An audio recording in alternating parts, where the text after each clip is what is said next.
Profit and loss statement, first item that you will see is sales. Sales यानी कि आपने जो goods produce किए, जो सर्विसेज सेल करी, उसकी अमाउंट, वो जो आपने सेल किया उसकी अमाउंट। उसमें से आप क्या करोगे, उसमें से आप सीओजीएस को माइनस करोगे। अब ये सीओजीएस क्या है? Material cost plus manufacturing expenses. Total of these two items is your COGS, cost of goods sold. अब आप क्या करोगे? अब आप ग्रॉस प्रॉफिट में से अगला खर्चा माइनस करोगे। अगला खर्चा कौन सा है?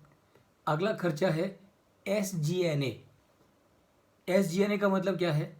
SG&A का मतलब है selling, general and administrative expenses. अब देखिए, ये सब पूरा एकदम सिस्टमेटिक है। सीधी सी बात है, आपकी कंपनी में पहली कॉस्ट आप कौन सी इनकर करते हो? पहली कॉस्ट आप रॉ मटेरियल की इनकर करते हो। दूसरी कॉस्ट कौन सी इनकर करोगे? रॉ मटेरियल को फिनिश गुड्स में कन्वर्ट करोगे, यानी कि मैन्युफैक्चरिंग कॉस्ट हो गई। ठीक है, तो रॉ मटेरियल को और मैन्युफैक्चरिंग आपकी पहली दूसरी कॉस्ट हो गई, दोनों को आपने मिला दिया तो उसको कॉस्ट ऑफ गुड्स सोल्ड बोलेंगे। COGS, cost of goods sold बोलेंगे। अब कॉस्ट ऑफ गुड्स सोल्ड को जब आप सेल्स में से माइनस करोगे तो आपको जो आता है उसको ग्रॉस प्रॉफिट बोलते हैं। ग्रॉस प्रॉफिट में से आप स्क्रीन पे देख सकते हैं, ग्रॉस प्रॉफिट में से आप माइनस करोगे SG&A, यानी कि सेलिंग के ऊपर, जनरल एडमिनिस्ट्रेशन के ऊपर, वेयर हाउसिंग के ऊपर, एडवर्टाइजिंग के ऊपर, मार्केटिंग के ऊपर, जो भी मेरे खर्चे होते हैं, I group them together as SG&A। So gross profit में से मैंने SG&A माइनस किया, वो मेरे हाथ में जो आया उसको बोलते हैं एबिडा। अब ये मैं आपको पूरा डिटेल में बताऊंगा, चिंता मत करिए, बिल्कुल पूरा डिटेल में बताऊंगा, एग्जाम्पल से बताऊंगा। तो एबिडा में से क्या माइनस करेंगे आप? एबिडा में से आप माइनस करेंगे डेप्रिसिएशन एंड एमोर्टाइजेशन। तो आपके जो हाथ में बचेगा उसको बोलते हैं EBIT, earning before interest and tax.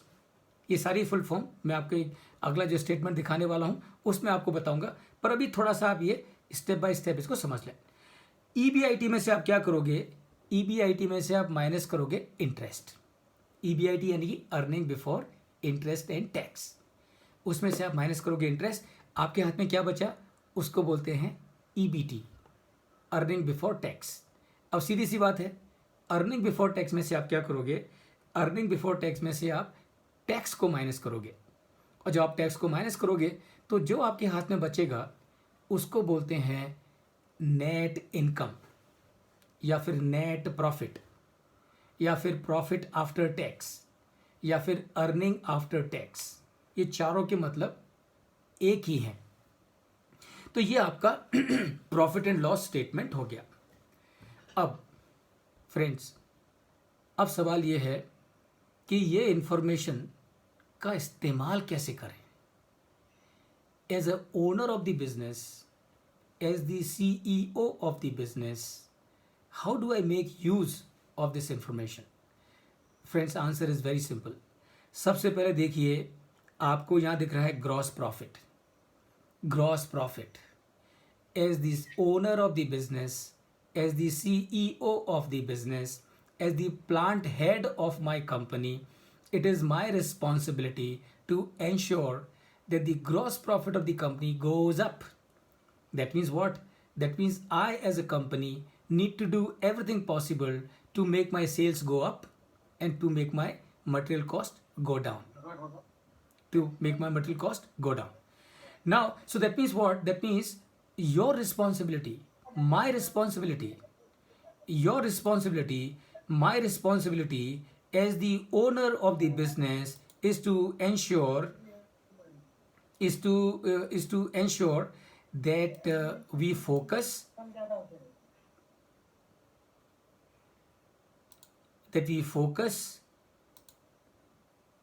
on how to increase the gross profit, how to increase the EBITDA, how to increase the EBIT, how to increase the EBT, and how to increase the EAT. So this is how Veeru, this is how you will use this information for the purpose of budgeting. तो जो आप budget बनाएंगे तो वो budget बनाते समय आप target set करेंगे कि मेरा ग्रॉस प्रॉफिट इतना होना चाहिए, मेरा एबिटा इतना होना चाहिए, मेरी ईबीआईटी इतनी होनी चाहिए, और उस टारगेट के हिसाब से आप लोगों को रिस्पॉन्सिबिलिटी डिस्ट्रीब्यूट करेंगे सबको, और उनको बोलेंगे भाई आपको ये करना है, क्योंकि अगर आप इतना करेंगे तो ही हमारी कंपनी इतना प्रॉफिट कमा पाएगी।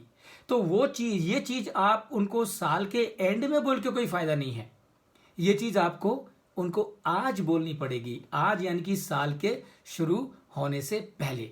And that this is how you will make use of the information about the profit and loss statement.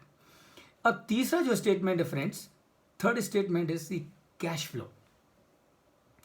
देखो मैं आपको बताता हूं, लोग बात करते हैं बैलेंस शीट की, और मैं आपसे कहूं